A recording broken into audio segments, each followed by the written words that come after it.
For the longest time, people have been lost in this game of who I am.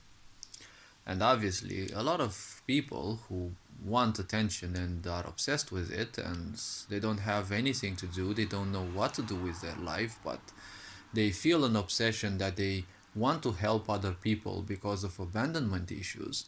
See, the problem is when you've got abandonment issues and you want to help others, the problem is you'll end up doing all sorts of things just to fool yourself that you're helping others.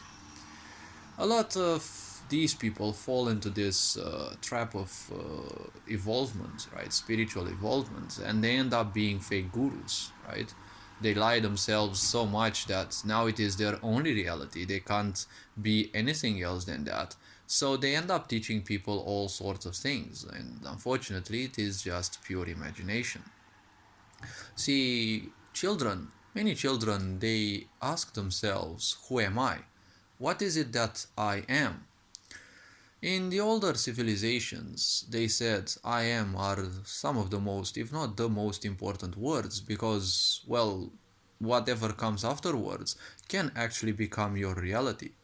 But this isn't true necessarily because of the law of attraction or whatever the things that they have invented to keep you distracted. This is simply because when you say I am way too many times, you can actually get used to that. A lot of people nowadays get used to that which comes afterwards. If you ask a lot of people, they will say that they are what they socially are, right? A job or something because they say I am an engineer. You are not a job, you are a human, right? You are a human doing because you are doing a certain job. You are partaking in a job, right? You are not the job, right? You are a job representative. And they say, technician, programmer, or whatever. But people simply constantly pull themselves down because when you say that you are something which is much smaller than you are, well, that is going to do the same thing as this whole sick society has been doing to humans for thousands of years, right? Pull you down and make you feel depressed. The more you run away from that which you truly are, the more you will feel distressed, the more you will feel alienated from this world, and you will feel that life has nothing to offer. And at the same time, you will not feel compelled to simply embrace life the way it is, right?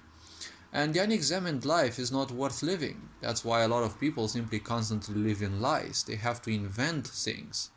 Because when you feel that, the unexamined life is not worth living, when you feel that your life is not worth living, you need to invent meaning for it. You need to come up with meaning. And meaning is a very powerful trap because whatever you create, it is far harder to break out of it because you can break out of someone's ideas somewhat easier than breaking out of your own ideas because your own ideas are your own energy and you are always oblivious to your own energies. It's harder to escape from a prison made from your own energies than from someone else's energies, right? I've been telling people that their mother is the first witch that they meet in their life because the quality of their mother will, in most situations, present the quality of their life. While your father is also equally important, the problem is the children will always listen to their mothers subconsciously.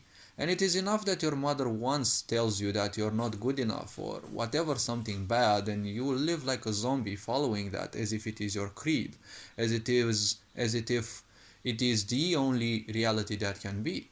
And if you look at most of the people who are miserable around you, they have been ignored by their parents. Because most parents don't want children, or they don't want them at that time, but people who suffer will always invite you in their suffering. That's why they will be asking you, when will you get married? Well, when miserable people ask you that, right?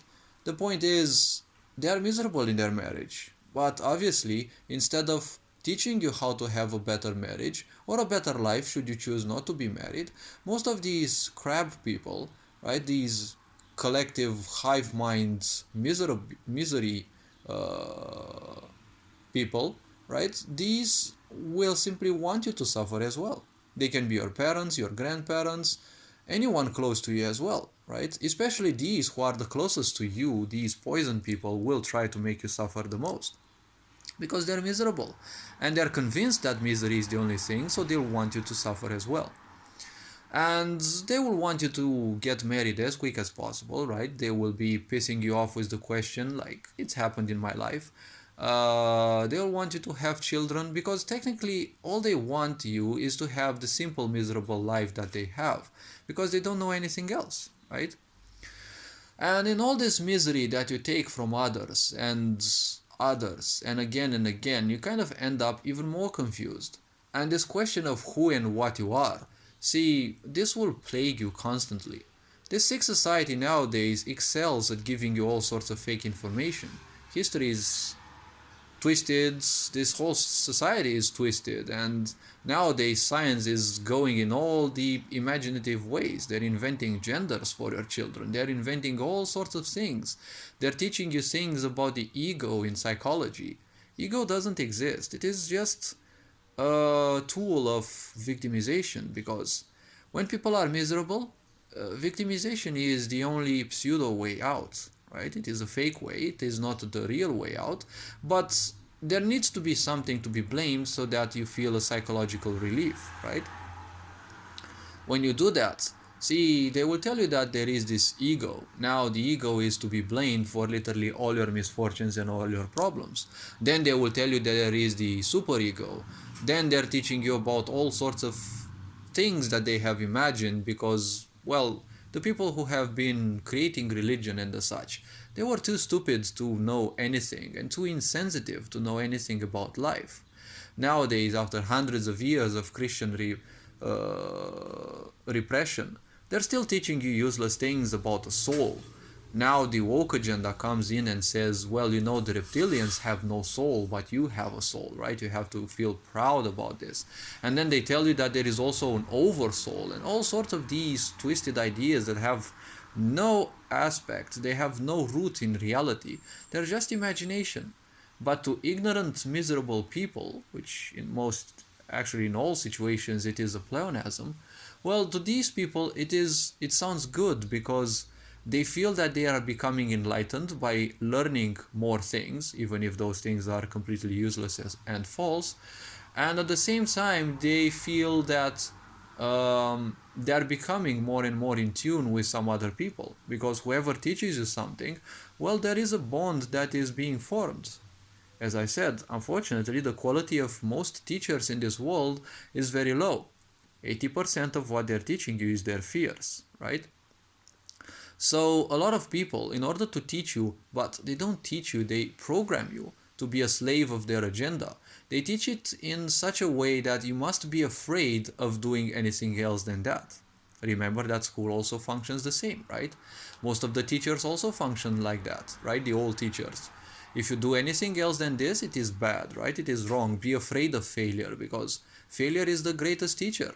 And if you start learning, you'll become better than me. And that would mean that, well, I have to fear each and every moment that I will be losing you, because if you become better, why would you waste your time with me, right? That's how miserable people function. So in case you are curious, the point is you can view life as this. You're just a cameraman, right? You, the soul, or whatever you want to call it, the piece of life that you are, is the cameraman, right? The camera itself is your physical body. It allows you to register things, to record things in this physical world. And, you know, that's the whole thing of life. The problem with most people is that they react to all those things that they can feel. They react to what they feel through touch, taste, and this reaction creates attachments. Attachments, well, they lead to a lot of misery, because when you get attached to things, as I said, it is a prison that you create with your own energy, so you're oblivious to it. And the more meaning you stupidly accept in your life, the harder it is for you to be calmer, to be patient, and you know, all misery stems from the lack of these two.